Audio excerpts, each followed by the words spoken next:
अस्सलामु अलैकुम। आज के हमारे लेक्चर का उन्वान है अल्फ लैला। अल्फ लैला कहानियों की एक किताब है जिसको अरब उदबा ने अरबी ज़बान में 8वीं सदी ईस्वी में तहलीक किया है। इसके बाद फिर ईरानी, मिस्री और तुर्की किस्सा गोओं ने इसमें मज़ीद इजाफ़े किए, मज़ीद कहानियाँ इसमें शामिल की। अल्फ लैला का अरबी अदब में वही मकाम है जो आलमी अदब में होमर की ओडेसी का है। ओडेसी एक रज़मिया नज़म है। रज़मिया नज़म यानी इसमें एक जंग के हालात बयान हुए हैं। ट्रॉय की लड़ाई जो यूनान में लड़ी गई थी, वो हालात होमर ने इस नज़म में बयान किए हैं। तो जिस तरह का मकाम ओडेसी का है, बिल्कुल अरब के अदब में, अरबी लिटरेचर में वो मकाम अल्फ लैला को हासिल है। अलिफ लैला को अरबी का एक क्लासिकी शाहकार भी कहा जाता है। इसका पूरा नाम अलिफ लैला वल लैला है। अरबी में अल्फ हज़ार को कहते हैं और लैल रात को, यानी अल्फ लैल का मतलब है, अल्फ लैल वल लैला का मतलब है 1000 एक रातें। ये 1001 कहानियों पर मुश्तमिल दास्तान है, इसलिए उसे हज़ार दास्तान भी कहा जाता है। इसके अवलीन हिस्से का तहरीरी अहद 8वीं सदी ईस्वी बताया जाता है, यानी ये जब लिखी गई, आगाज़ हुआ इसके लिखने का, तो 8वीं सदी ईस्वी का ज़माना था, यानी 700 से लेकर 800 ईस्वी के दरमियान इसका आगाज़ हुआ था। तो 8वीं सदी ईस्वी इसका आगाज़ बताया जाता है जब अरबी किस्सा गोओं ने इसका आगाज़ किया, यानी अरब को के जो किस्सा गो थे, दास्तान सुनाने वाले थे, दास्तान गो थे, इन्होंने इसका आगाज़ किया।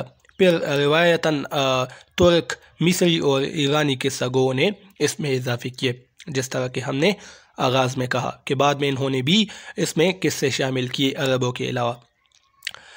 इस किस्से का मुख्तसर पस मंज़र ये है कि समरकंद का बादशाह शहरयार अपनी मलिका की बेवफाई से दिलबर्दाश्ता होकर औरत ज़ात से ही बदज़न हो गया।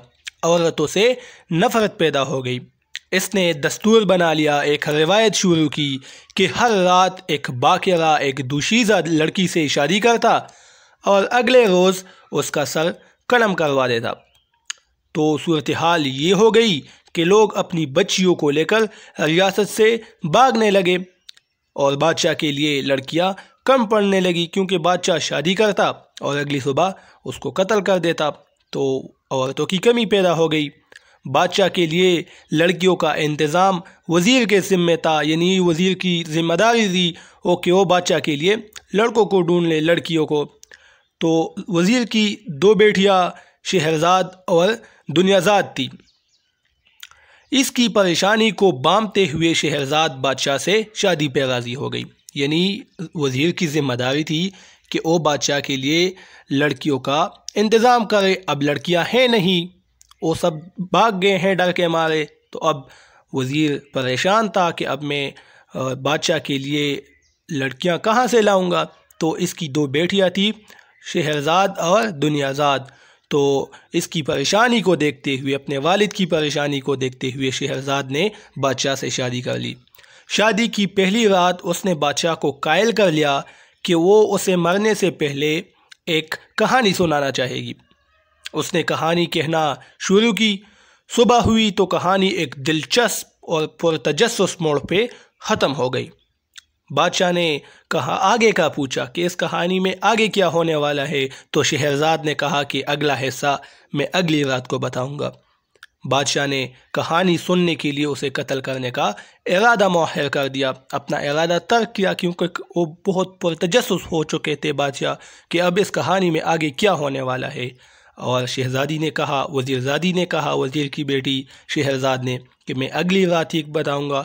तो इसीलिए बादशाह ने उसे कत्ल नहीं किया।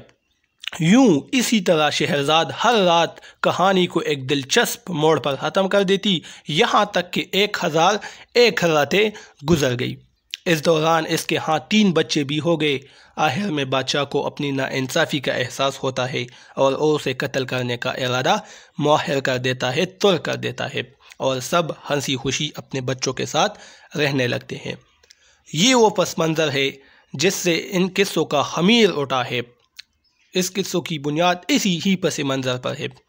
कहा यह जाता है कि अल्फ लैला की अक्सर कहानियाँ बाबुल, मिस्र और यूनान की कदीम लोक दास्तानों को शामिल करके लिखी गई है, इसलिए इसमें मुख्तलिफ हित्तों का क्लासिकी रचाव भी मिलता है, मुख्तलिफ हित्तों का क्लासिकी रंग भी मिलता है। अलबत्ता इस पर इत्तेफाक पाया जाता है कि इन किस्सों का ज़माना 8वीं सदी ईस्वी का है। बादाज़ा इसमें इजाफे भी होते रहे और 1001 कहानियाँ मुकम्मल होने के बाद ही इसका नाम अल्फ लैला वल लैला रखा गया, यानी 1001 दास्तानें। अल्फ लैला का महज ये दिलचस्प अमर है कि मशरकी अदब के इस शाहकार की दरियाफ्त, इस शाहकार यानी अल्फ लैला, तो मशरकी अदब के इस शाहकार की दरियाफ्त का सेहरा मगरबी मुस्तशरिकीन के सर है। मुस्तशरिकीन अंग्रेज़ जो कि मशरकी उलूम से मोहब्बत करते हैं और इसको सीखने की कोशिश करते हैं और इसको समझते हैं, तो उसको हम मुस्तशरिकीन कहते हैं, यानी अंग्रेज़। तो इसे अलिफ लैला को सबसे पहले एंटोनी ग्लैंड नामी फ्रांसीसी मुस्तशरिक ने 18वीं सदी में ढूंढ निकाला। एंटोनी ग्लैंड मशरकी उलूम में दिलचस्पी रखता था। वो खुद भी एक ज़बरदस्त किस्सा गो था, किस्सा सुनाने वाला था। उसे सबसे पहले एक फ़्रांसीसी कुतुबखाने से सिंदबाद की कुछ हकायात हाथ आई। सिंदबाद, आप लोगों ने अक्सर इस पर एक सीरीज़ देखी है जो इंग्लिश फिल्म है सिंदबाद, तो ये हकायात, ये वाक़यात इनके हाथों में आई सिंदबाद की एक फ़्रांसीसी कुतुबखाने में। किसको? एंटोनी ग्लैंड को। उसने जल्द ही इन कहानियों का फ़्रांसीसी ज़बान में तर्जुमा करके शाया कर दिया। सिंदबाद की कहानियों का इन्होंने फ़्रांसीसी ज़बान में तर्जुमा करके शाया किया।